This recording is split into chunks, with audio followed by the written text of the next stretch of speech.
নমস্কার, কেমন আছো তোমরা বন্ধুরা? পিঙ্কির রান্নাঘরে তোমাদের সকলকে স্বাগত। আজকে আমি একটা ভিন্ন ধরনের একটা রান্না বানাবো। হয়তো অনেকে খেয়েছেন, আবার অনেকেই খাননি, কিন্তু আমার কাছে এই রান্নাটা ভীষণ প্রিয়। আজকে আমি তৈরি করব মাছের মাথা দিয়ে টমেটো দিয়ে টক। মাছের মাথাটা আমি নুন হলুদ মাখিয়ে নিয়েছি, এদিকে টমেটো কেটে নিয়েছি।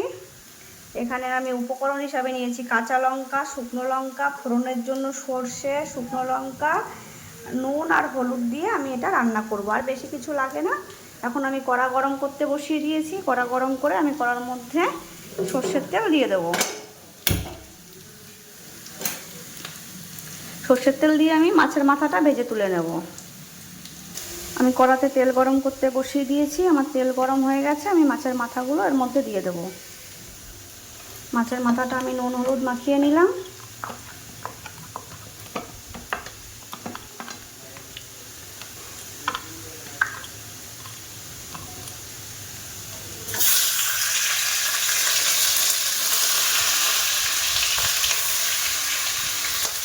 মাছের মাথাটা ভেজে তুলে নেব।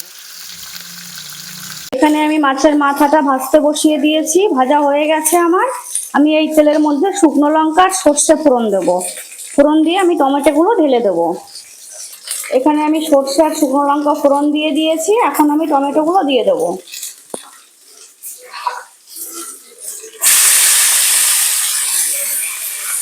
আমি এবার টমেটোগুলো দিয়ে দিলাম এর মধ্যে কড়াইতে। তোমরা দেখতে থাকো বন্ধুরা, আমি টমেটোর টক কী করে রান্না করি মাছের মাথা দিয়ে। তোমরা দেখে করে খেয়েছো, আমাকে অবশ্যই কমেন্ট করে জানিও।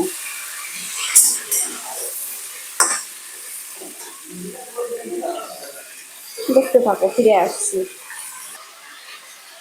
দেখো বন্ধুরা, খুব সুন্দর দেখতে লাগছে। আমি এর মধ্যে এবার কাঁচা লঙ্কা, লবণ আর হলুদটা দিয়ে দেবো। দিয়ে আমি নেড়ে নেড়ে এটাকে শুকিয়ে নিয়ে আসবো। যখন একদম শুকিয়ে যাবে তখন আমার রান্না কমপ্লিট হয়ে যাবে। এখানে আমি লবণ হলুদ দিয়ে আমি মাছের মাথাটা দিয়ে কষতে থাকছি। এখন জল ছেড়ে দিয়েছে। আমি এটা শুকিয়ে যাওয়া অবধি এটা কষতে থাকবো। এবার মাথাগুলো আমি একটু ভেঙে ভেঙে দেবো এর মধ্যে।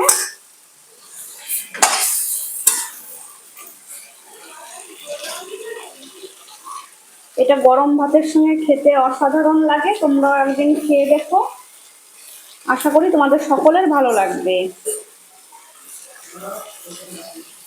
দেখতে থাকো।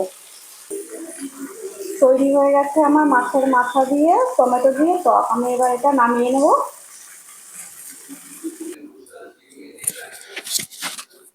তৈরি হয়ে গেছে আমার মাছের মাথা দিয়ে টমেটো দিয়ে টক।